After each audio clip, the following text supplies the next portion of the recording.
নিঃশ্বাসবিহীন নীরবতার ভেতরে যখন সবাই ধরে নিয়েছিল সবকিছু শেষ, ঠিক তখনই ঘটল এক অবিশ্বাস্য ঘটনা। পরিবারের কান্না, শেষ বিদায়ের প্রস্তুতি, সবকিছু প্রায় সম্পূর্ণ, কিন্তু ভাগ্য যেন অন্য গল্প লিখে রেখেছিল। মৃত ঘোষণা করা সেই মানুষটি হঠাৎ আবার শ্বাস নিতে শুরু করলেন, আর মুহূর্তেই বদলে গেল পুরো দৃশ্য।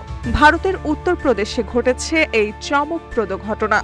ভিনিতা শুক্লা নামে ওই নারী গত 22 ফেব্রুয়ারি বাড়ির কাজ করার সময় হঠাৎ অজ্ঞান হয়ে পড়েন। পরে তাকে বেরেইলির একটি হাসপাতালে নেওয়া হলে চিকিৎসকরা তাকে পরীক্ষার পর জানান তার মস্তিষ্কের কার্যক্রম প্রায় বন্ধ হয়ে গেছে এবং তিনি কার্যত ব্রেন ডেড অবস্থায় আছেন। পরিবারের সদস্যরা আশা হারিয়ে ফেলেন এবং তাকে শেষকৃত্যের জন্য বাড়িতে নিয়ে যাওয়ার সিদ্ধান্ত নেন। 24 ফেব্রুয়ারি অ্যাম্বুলেন্সে করে বাড়ি ফেরার পথে হাফিজগঞ্জ এলাকায় একটি বড় গর্তে পড়লে গাড়িটি প্রচণ্ড ঝাঁকুনি লাগে। ঠিক সেই মুহূর্তেই ঘটে অপ্রত্যাশিত ঘটনা। ভিনিতা হঠাৎ আবার শ্বাস নিতে শুরু করেন। স্বামী কুলদীপ কুমার শুক্লা জানান, ঘটনাটি দেখে সবাই হতবাক হয়ে যান এবং সঙ্গে সঙ্গে শেষকৃত্যের প্রস্তুতি বন্ধ করে তাকে আবার হাসপাতালে নিয়ে যাওয়া হয়। চিকিৎসকরা পুনরায় পরীক্ষা ও চিকিৎসা শুরু করলে দ্রুতই তার শারীরিক অবস্থার উন্নতি ঘটে।